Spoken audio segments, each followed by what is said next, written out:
Queridos irmãos, o objetivo geral da lição de hoje é enfatizar a gloriosa esperança dos cristãos.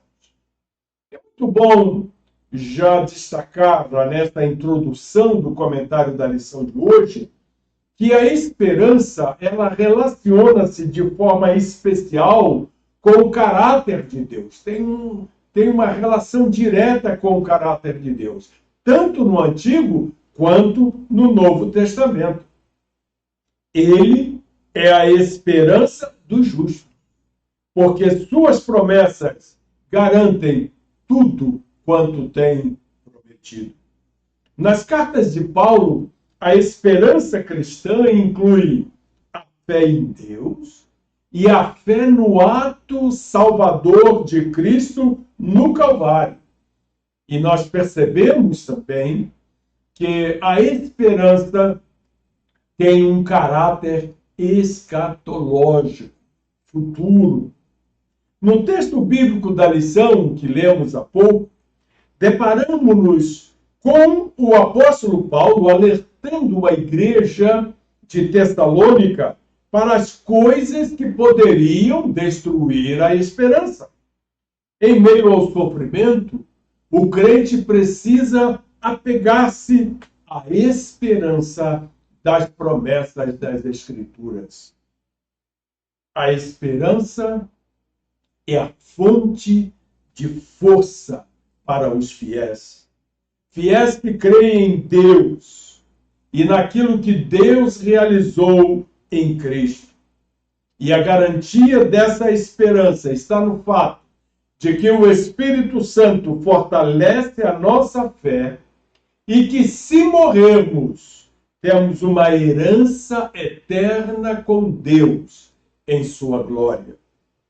Quando o apóstolo Paulo foi para Roma, ele sabia que enfrentaria o espectro da morte, mas ele não se deixou esmorecer pela certeza íntima de algo superior que o aguardava na eternidade.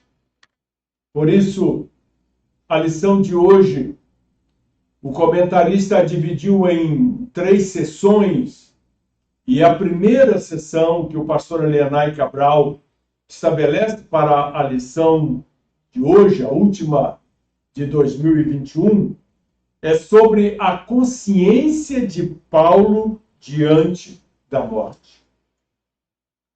E ele cita a segunda carta a Timóteo, no capítulo 4, versículo 6, quando Paulo diz assim: porque eu já estou sendo oferecido por aspersão de sacrifício, e o tempo da minha partida está próximo. O Espírito Santo, que guiava o apóstolo Paulo em tudo,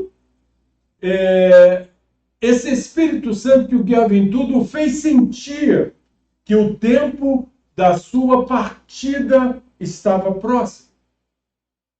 É preciso termos consciência de que, se não encontrarmos o Senhor por meio do arrebatamento da igreja, o encontraremos por meio da morte. E por intermédio do Espírito Santo, nós nos preparamos para esse tempo. O pastor Hernandes Dias Lopes diz em um de seus livros que a vida não é simplesmente viver.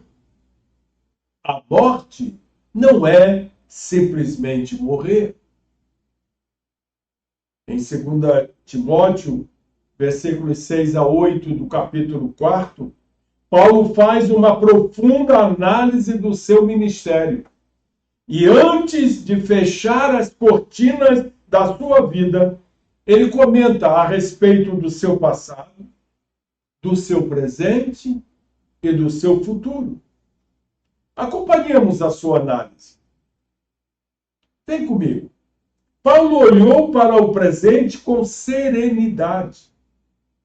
O veterano apóstolo sabe que vai morrer, mas não é Roma que vai lhe tirar a vida.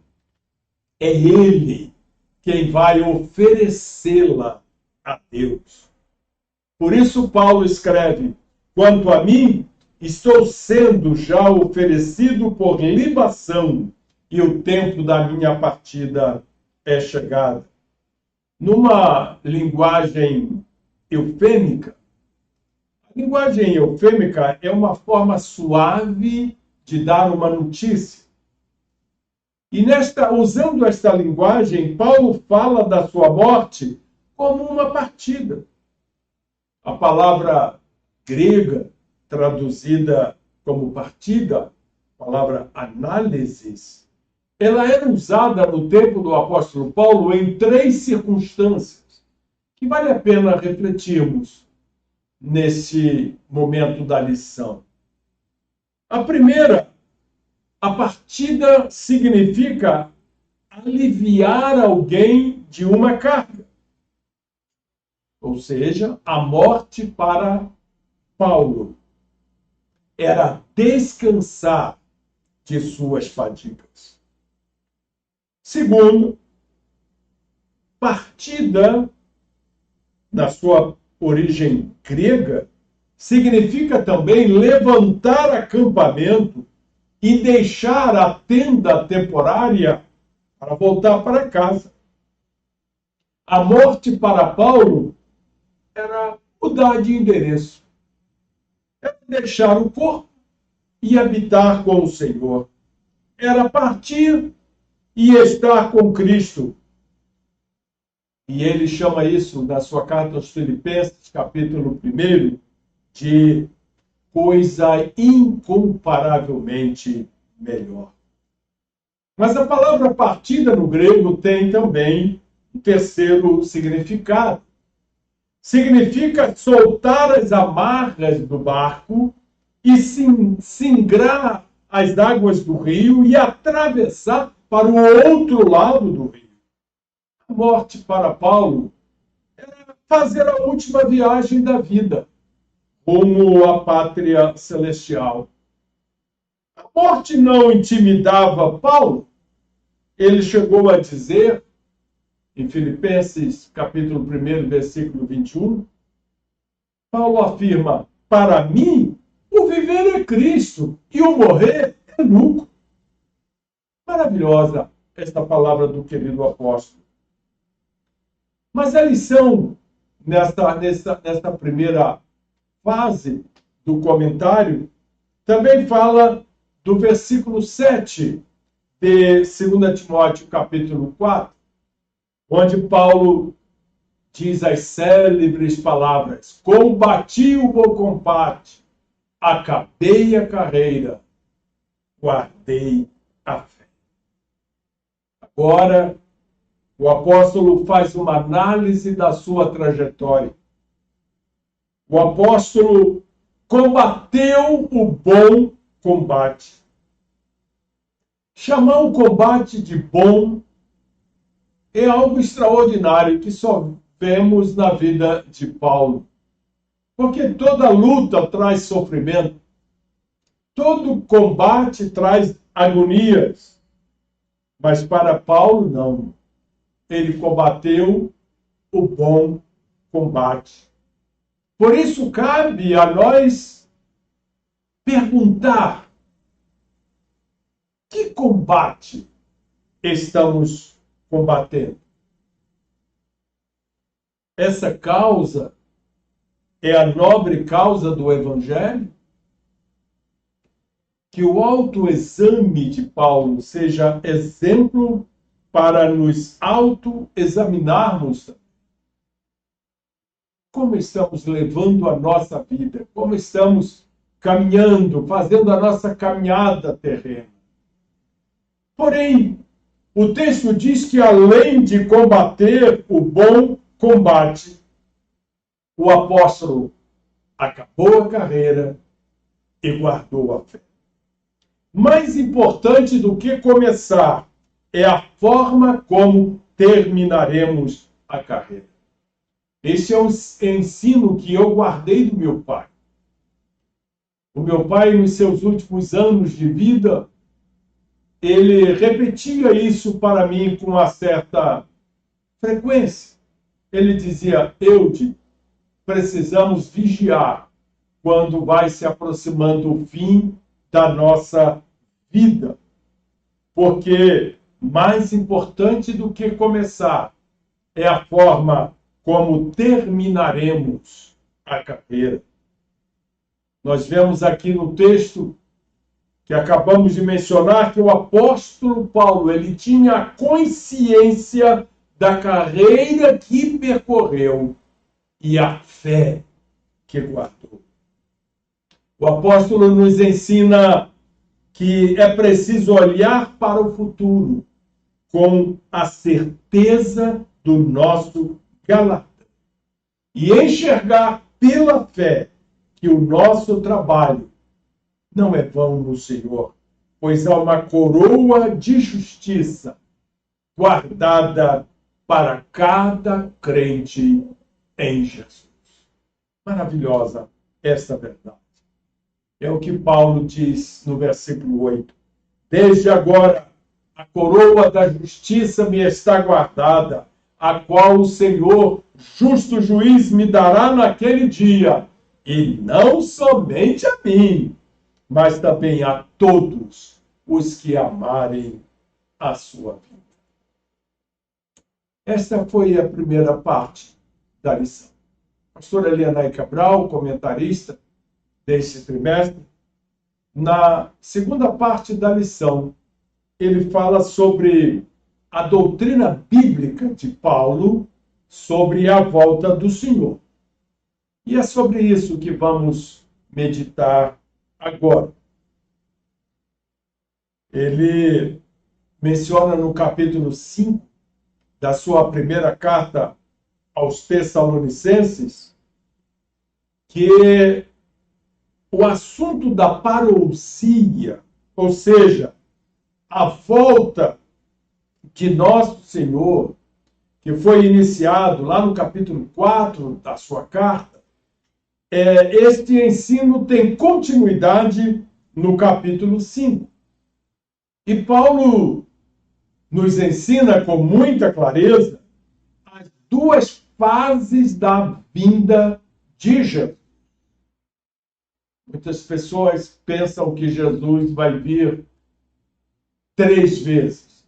A primeira vez como nosso Salvador, na sua caminhada terrena. A segunda vez no arrebatamento da igreja. E a terceira vez quando ele virá em glória e todo olho verá. Mas não é assim. Só teremos a segunda vinda de Jesus. Só que a segunda vinda de nosso Senhor Jesus Cristo terá 2 fases. 2 fases. A volta de Cristo se dará em 2 fases. A primeira apenas para os salvos.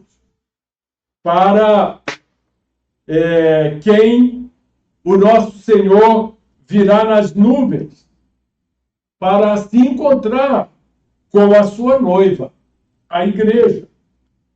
Ele diz, lá em 1 Tessalonicenses, capítulo 4, versículo 15 e 16. Dizemos-vos, pois, isto pela palavra do Senhor, que nós, os que ficarmos vivos para a vinda do Senhor, não precederemos os que dormem, porque o mesmo Senhor descerá do céu com alarido e com voz de arcanjo e com a trombeta de Deus, e os que morreram em Cristo ressuscitarão primeiro. O apóstolo nos mostra que nesta ocasião os mortos em Cristo ressuscitarão primeiro e os vivos serão arrebatados para estarem com o Senhor nos ares. Esta primeira fase da segunda vinda de Jesus é uma fase invisível para o mundo. Nenhum olho verá. Somente os olhos dos salvos contemplarão esse momento. Entretanto, na segunda fase da vinda do Senhor, como diz em Apocalipse capítulo 1, versículo 7, todo o olho o verá. Será uma chegada em que nosso Senhor descerá em glória, na segunda fase, e literalmente será visto pelo mundo todo, especialmente pelos judeus. Olha só o que nos revela o texto de Zacarias, capítulo 14, versículos 2 e 3. Porque eu ajuntarei todas as nações para a peleja contra Jerusalém, e a cidade será tomada, e as casas serão saqueadas, e as mulheres forçadas, e metade da cidade sairá para o cativeiro, mas o resto do povo não será expulso da cidade. E o Senhor sairá e pelejará contra estas nações, como pelejou no dia da batalha. Nessa ocasião, Jesus Cristo livrará pessoalmente a nação de Israel dos exércitos reunidos pelo anticristo, desfazendo-os com seu poder e vencendo o anticristo, o falso profeta e o diabo para implantar o reino do milênio. É o que diz Apocalipse, capítulo 19, do versículo 11 ao versículo 16. E vi o céu aberto, e eis um cavaleiro branco. O que estava sentado sobre ele chama-se Fiel e Verdadeiro, e julga e peleja com justiça. E os seus olhos eram como chama de fogo, e sobre a sua cabeça havia muitos diademas, e tinha um nome escrito que ninguém sabia, senão ele mesmo. E estava vestido de uma veste salpicada de sangue. O nome pelo qual se chama é a Palavra de Deus. E seguiam-no os exércitos que há no céu em cavalos brancos e vestidos de linho fino, branco e puro. E de sua boca saía uma aguda espada para ferir com ela as nações. E ele as regerá com vara de ferro. E ele mesmo é o que pisa o lagar do vinho do furor e da ira de Deus Todo-Poderoso. E na veste, na sua coxa, tem escrito este nome: Rei dos Reis e Senhor dos Senhores. A nossa lição fala também sobre o período da grande tribulação. É um tema em que há muita divergência entre os estudiosos da Bíblia, mas na declaração de fé das Assembleias de Deus, o pastor Ezequias Soares, ao comentar sobre a grande tribulação, afirma que a grande tribulação durará 7 anos. Trata-se de um período de transição entre a dispensação da igreja e o milênio. É um tempo de angústias e sofrimento sem precedentes na história da humanidade.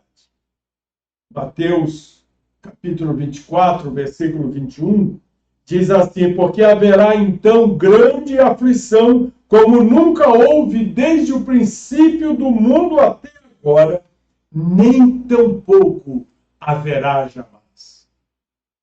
Os profetas falaram sobre esse dia, como foi o caso de Jeremias, Daniel, Joel, entre outros. Esse período é também conhecido na Bíblia como o Dia do Senhor no Antigo Testamento e também no Novo Testamento. E terá seu início somente depois que a igreja for arrebatada da terra. Quando o anticristo instalar o seu governo mundial, não estaremos mais aqui. Essa etapa da história foi determinada por Deus para fazer justiça contra a rebelião dos moradores da terra e também para preparar a nação de Israel para o encontro com o seu Messias. A cidade de Jerusalém será ainda tomada por pouco tempo, pois no final da grande tribulação, o Senhor Jesus descerá para livrar o seu povo. E ao final desse período, juntos de Cristo, nós contemplaremos a destruição do anticristo, do falso profeta, no lago de fogo. Apocalipse capítulo 19, versículo 20, diz assim: e a besta foi presa, e com ela o falso profeta, que diante dela fizeram os sinais, com que enganou os que receberam o sinal da besta e adoraram a sua imagem. Estes dois foram lançados vivos no ardente lago de fogo e de enxofre.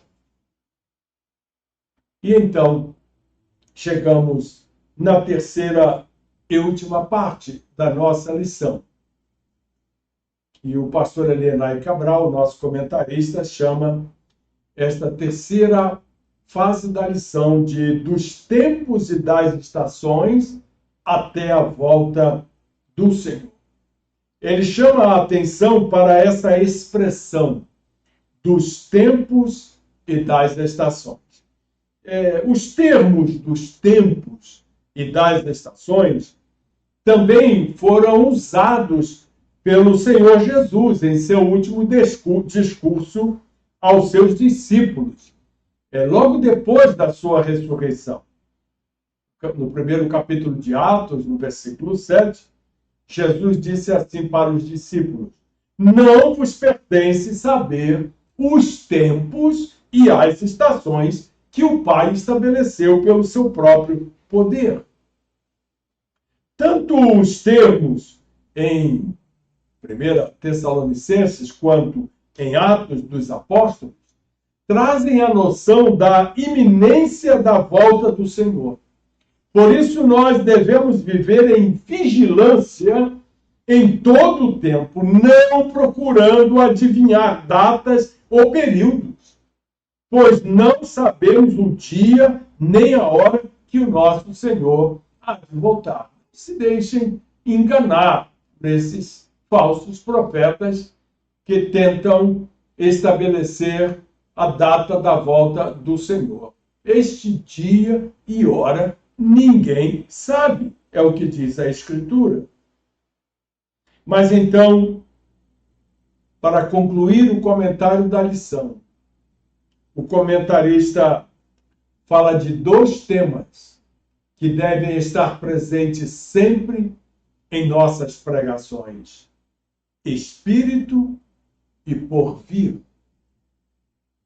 Como pentecostais clássicos que somos, a promessa do batismo no Espírito Santo com evidência de falar em línguas deve estar em nossos lábios. Preguemos sobre isso.